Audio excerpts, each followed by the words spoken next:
आपका धर्म क्या है? मेरा धर्म है ह्यूमैनिटी। ह्यूमैनिटी में हिंदू, मुस्लिम, सिख, ईसाई सभी आ जाते हैं। यहाँ मैं बात करूंगा कहानी मुस्तफ़ा अली की। मुस्तफ़ा अली 5 साल 2 महीने का ऑटिज्म का पेशेंट। मुस्तफ़ा अली के पेरेंट्स ने अलग अलग हॉस्पिटल में जाके बहुत कोशिश की कि मुस्तफ़ा की कंडीशन थोड़ी सुधर जाए। नहीं सुधरी। मुस्तफ़ा अली के पेरेंट्स मेरे कांटेक्ट में आए, क्योर ऑटिज्म नाव के ग्रुप से जुड़े और कुछ ही दिनों में नीम therapy, DIP right protocol, zero volt therapy अपनाया और मुस्तफ़ा अली न केवल पूरी तरह ठीक हो गए, बल्कि मुस्तफ़ा छोटे से बच्चे ने यह साबित कर दिया कि हिंदू मुस्लिम भाई भाई। इसी वीडियो में आगे सुनिए मुस्तफ़ा के अब्बू क्या बोल रहे हैं। मैं मुस्तफ़ा अली का पापा बोल रहा हूँ। हम महाराष्ट्र के सोलापुर जिले में सांगोल तालुका में महिम गांव है हमारा छोटा सा। उस गांव में हम रहते हैं। हमारा 5 साल का बेटा है मुस्तफ़ा अली। तो उसे तो छोटी बीमारी है, तो उसका इलाज के लिए हम पूरे तकरीबन 10-15 बड़े बड़े अस्पताल में हमने उसका इलाज किया, लेकिन हमको उस बीमारी का कोई ये नहीं मिल रहा था। उसको ठीक होने का कोई नाम ही नहीं हो रहा था। लेकिन कुछ मालूमात होने के बाद ये बीआरसी का जो हमको मालूम हुआ, तब से हमने बीआरसी का जो ग्रुप है उसको ज्वाइन कर दिया। और उसमें जो उन्होंने हमको जो ट्रीटमेंट करना बोल दिया है, जो नीम थेरेपी का है, जो उसका व्यायाम है, उसका खाने का जो कुछ फ्रूट्स है उसे किस तरह खिलाना है, मतलब उसको कौन कौन से फ्रूट खिलाने हैं, उसे खाना कौन सा देना है, ये सब इसकी जानकारी उन्होंने हमको दे दी। तो उस जानकारी के ये करके हमने उसको ट्रीटमेंट देना शुरू कर दिया। उसका खेलना है, उसकी बात करने की जो तरीका है वो अलग हुआ है। और जो वो पहला खेलता था यानी कि चलता था, इधर से घूमना है, तो उसमें जो लड़खड़ाना था सो अभी पूरा बंद हो गया है। वो ठीक ढंग से चलता भी है और वो ठीक ढंग से वो खेलता भी है। और जो खाना है तो खुद के हाथों से खाता है। उसे रोटी हो या कुछ फ्रूट्स हो तो उसके वो खुद मांग के लेता है। जब उसको कुछ चीज़ चाहिए तो वो खुद पास आ जाता है और बोल देता है कि अबू मुझे ये दे, मुझे वो खाना है। जो उसे कुछ चीज़ की ज़रूरत पड़ेगी तो वो खुद मांगता है अभी मुँह से। पहला उसे वो कुछ समझता नहीं था, लेकिन अभी वो खुद जो उसको चीज़ चाहिए वो खुद मांग के लेता है। यानी कि उसके मम्मा के पास से भी मांग के लेता है और मेरे पास से भी, यानी कि अब्बू के पास से भी मांग के लेता है वो। और अभी वो उसमें फ़िलहाल पूरा बदलाव नज़र आ रहा है हमको। और सुबह में हम एक तो यानी कि हमारा छोटा सा गांव है, और हम तो क्या करते हैं कि उसे सुबह से जल्दी उठ जाने के बाद उसको जो कौली घास है उस घास पे से हम क्या करते हैं उसको घुमा के लाते हैं। तकरीबन 10-15 मिनटों तक उसे घुमाते हैं उसमें खेलने के लिए। उसके साथ गेंद और बैट है, उसको लेके साथ में हम जाते हैं। 10-15 मिनटों तक या आधा घंटा तक हम उसके साथ वो गेंद और बैट्स के साथ उसे हम खिलाते हैं, गेंद डालना सिखाते हैं, गेंद को किस तरह मारना है उसको सिखाते हैं। और वो अच्छी तरह से गेंद को भी हाथ में पकड़ता है और जिस दिशा में उस गेंद को डालना है यानी कि फेंकना है उस दिशा में वो अब अच्छी अच्छी तरह से वो फेंक भी देता है।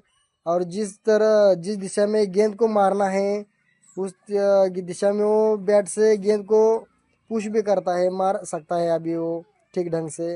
यानी कि उसको पहला वो जो गेंद थी तो एक गेंद को मारने के लिए उसको 4 या 5 बार प्रयास करना पड़ता था, लेकिन अभी वो फिलहाल एक ही बार में वो गेंद को ठीक ढंग से यानी अच्छी तरह से उसको गेंद को मार देता है वो। मतलब ये बीआरसी के जो पॉइंट्स है उन्होंने दे दिए, हमको बता दिए। जो ग्रुप में जो हमको जानकारी मिली है ये बहुत ही कमाल की जानकारी थी। उस जानकारी की वजह से हमारे बच्चे में पूरे तरह से यानी कि 100% यानी कि 1001 से 1% उसमें पूरा बदल आ गए हैं। हम बहुत दिल से शुक्रिया अदा करना चाहते हैं ये इस ग्रुप में जो हमको नमिता मैम है और जो बड़े डॉक्टर साहब है, उन्होंने बहुत ही हमको इम्पोर्टेंट बात हमको बोल दी कि उस तरह से उसके उन दोनों के वजह से हमके बच्चे में पूरा बदलाव नज़र आ गया है। अभी वो पिछले हफ्ते में गणपति बैठे थे, तो उस गणपति में उसने पूरा हमको उसका चेंजेस नज़र आ गया।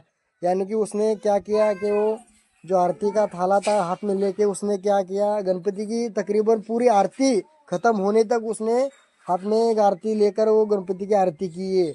हम तो ताजुब कर रहे हैं, उसको सादी चीज़ हाथ में ठीक ढंग से वो 1 मिनट तक नहीं पकड़ सकता था। वो तकरीबन पूरी आरती खत्म होने तक वो गणपति की आरती हाथ में लेकर घुमा रहा था।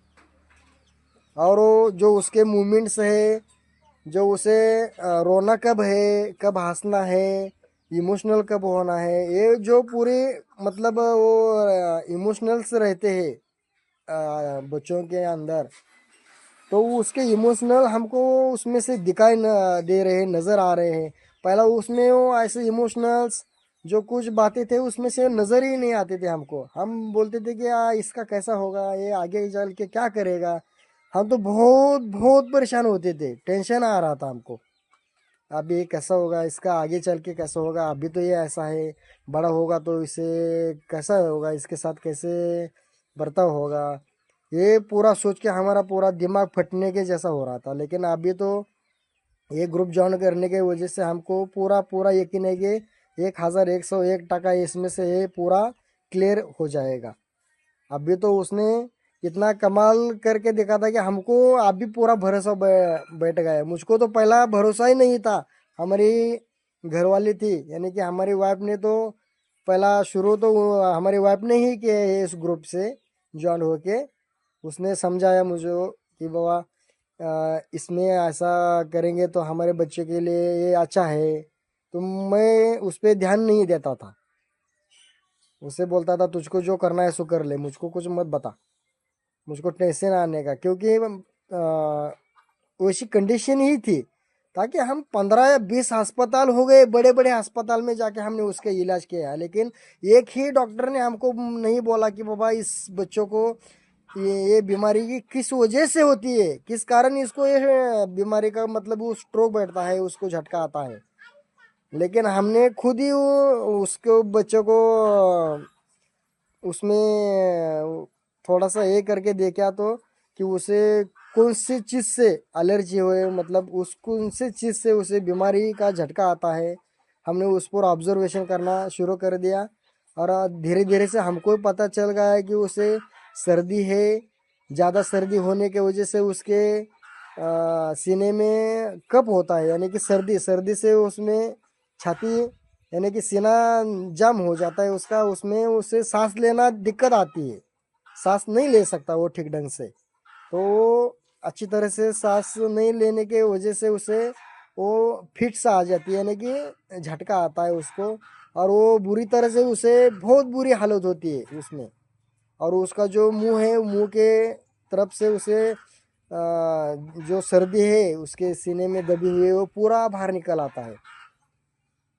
और पूरा तकरीबन वो 4-5 दिन तक वो ठीक ढंग से चलता नहीं है, ठीक ढंग से खाता नहीं है, चलता नहीं है, बात तक नहीं करता है। वो जो उसे झटका आने के बाद उसे बहुत तकलीफ हो रही थी, लेकिन अभी 2 महीना हो गया, उसे अभी झटका भी नहीं है और उसे कुछ तकलीफ भी नहीं है। जुकाम तो उसका यानी कि सर्दी तो उसकी पूरी कम आ गई है।